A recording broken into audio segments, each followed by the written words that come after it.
नमस्कार। जिसके साथ भी देखो ऐसा होता है तो मतलब भगवान की असीम कृपा आप पर है। जरूरी नहीं है कि वो व्यक्ति जो पूजा पाठ करता हो उसी के ऊपर भगवान की कृपा होती है। भगवान की कृपा कई प्रकार से आपके ऊपर होती है। एक आप पूजा पाठ करते हैं, एक आप जब जीव जंतु की सेवा करते हैं, एक पिछले जन्म में आपने भगवान की भक्ति की हो तो भी आप पर भगवान की कृपा होती है। और जब भगवान की कृपा आप पर होती है तो ऐसे बदलाव आपके शरीर आपके मन में आने शुरू हो जाते हैं। उन बदलावों को आप समझ नहीं पाते, पर वो बदलाव सकारात्मक होते हैं, आपके हित के लिए होते हैं। और आप उन बदलावों के कारण आपका पूरा जीवन बदल जाता है।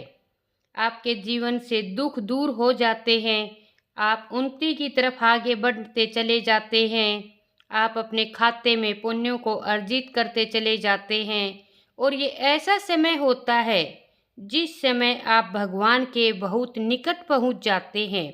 तो वो संकेत अगर आपको मिलते हैं तो आपका व्यवहार इस तरह से बदल जाता है। आज मैं आपको ये बात बताने जा रही हूँ जिससे भगवान की कृपा से आपके संकेत बदल जाते हैं। अगर आपको ये संकेत मिले तो आपको भी ऐसा लगे कि आपका व्यवहार बदल रहा है, तो सोचना भगवान की कृपा आप पर है। भगवान की कृपा के बिना ना तो आप कुछ कर सकते और ना हम कुछ कर सकते। कई लोग कहते हैं मैं भगत हूँ, मैं सेवक हूँ। मैं आपको बता दूँ, भगवान खुद अपने सेवक को चुनते हैं। जब तक वो ना चाहें आप उनके निकट नहीं जा सकते। जब तक वो ना चाहें आप भजन नहीं कर सकते। जब तक वो ना चाहें आप मंदिर नहीं जा सकते। जब तक वो ना चाहें आप उनका नाम नहीं ले सकते। उन्हीं की कृपा होती है, जिस कृपा के बल पे आप ये कहते हैं कि मैं ये कर रहा हूँ। पहला बदलाव जो संकेत होता है वो है पूजा पाठ से जुड़ी हर चीज़ें वो आपको बहुत अच्छी लगनी शुरू हो जाती हैं। जैसे आपको भजन सुनना, मंदिर जाना, कावड़ लाना। आपका मन करता है नवरात्रों में माता की चौकी लगाना या माता का व्रत करना। इस प्रकार के भाव आपके मन में उत्पन्न शुरू हो जाते हैं तो आप भगवत गीता पढ़ना शुरू कर देते हैं, महापुराण पढ़ना शुरू कर देते हैं। यह सब बदलाव उनकी कृपा के कारण आपके अंदर आते हैं। दूसरा जो संकेत होता है वो होता है ईश्वरीय कृपा आप पर होती है तो आपके मन में भाव उत्पन्न हो जाता है, उनके प्रति होता है। आपका मन उनकी मूर्ति को देखते हैं, जब उनकी तस्वीर को देखते हैं तो आंखों से आंसू निकलने शुरू हो जाते हैं। आप सब कुछ भूल जाते हैं, आप उन्हें ही निहारने का मन करता है। आपका ऐसा मन करता है कि मैं इन्हीं के चरणों में पड़ा रहूं, इनको देखता रहूं। वो भाव आपके अंदर उत्पन्न होने शुरू हो जाते हैं। तीसरा जो संकेत होता है वो होता है कि आपके मन में ईश्वरीय कृपा के कारण आपके मन में दया उत्पन्न होना शुरू हो जाता है, प्रेम उत्पन्न होना शुरू हो जाता है। जिसके कारण आप किसी गरीब को नहीं देख पाते, आप किसी पीड़ित व्यक्ति को नहीं देख पाते। आप तन मन धन से उनकी मदद करना शुरू कर देते हो और आप कोशिश करते हो उनकी तन मन धन से उनकी मदद करने की।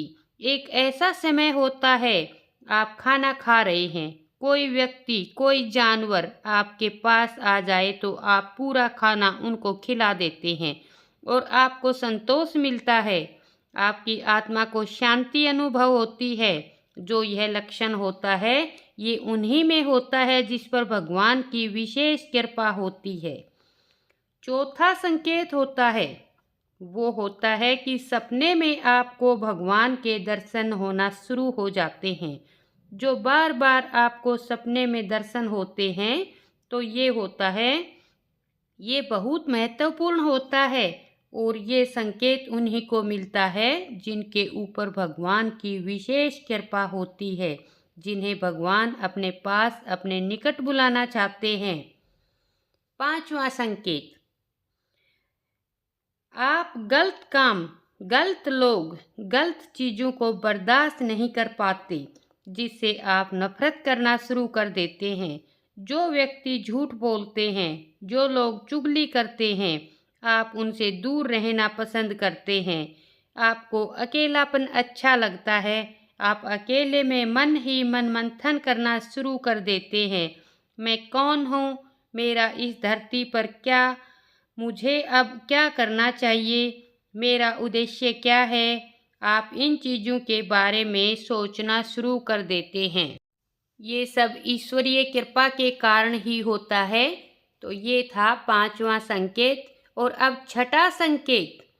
छठा संकेत जो होता है वो होता है सूर्य कृपा, कि आपको भजन कीर्तन सुनना बहुत अच्छा लगता है। बहुत अच्छा, ऐसा मन करता है भजन सुनते रहें या कोई कीर्तन सुनते रहें, वहाँ से आपका उठने का मन नहीं करता। तो ये भी एक ईश्वरीय कृपा है। 7वां जो संकेत होता है वो होता है जैसे कोई विशेष वार होता है, जैसे भगवान शिव का सोमवार, मंगलवार हनुमान जी का वार होता है, बुधवार श्री गणेश जी का वार होता है, तो आपके मन में एक अलग सा ही आनंद रहता है। आप अलग से ही खुश रहते हैं। आपको खुद पता नहीं होता इतना खुश क्यों हैं आप। तो ये संकेत भगवान की कृपा का ही संकेत है। बताते हैं कि भगवान की कृपा आपके ऊपर है। आपको गुस्सा नहीं आता, आप चाहकर भी गुस्सा नहीं कर पाते। ईश्वरीय कृपा ऐसी होती है कि चाहकर भी गुस्सा नहीं आता। गुस्सा उन्हीं व्यक्तियों को आता है जिस पर ईश्वरीय कृपा नहीं होती। अगर आपको ये संकेत मिलते हैं तो सोचना आप पर ईश्वरीय कृपा हो रही है। भगवान चाहते हैं कि आप आगे बढ़ो, तो इस कृपा को आप व्यर्थ ना जाने दें।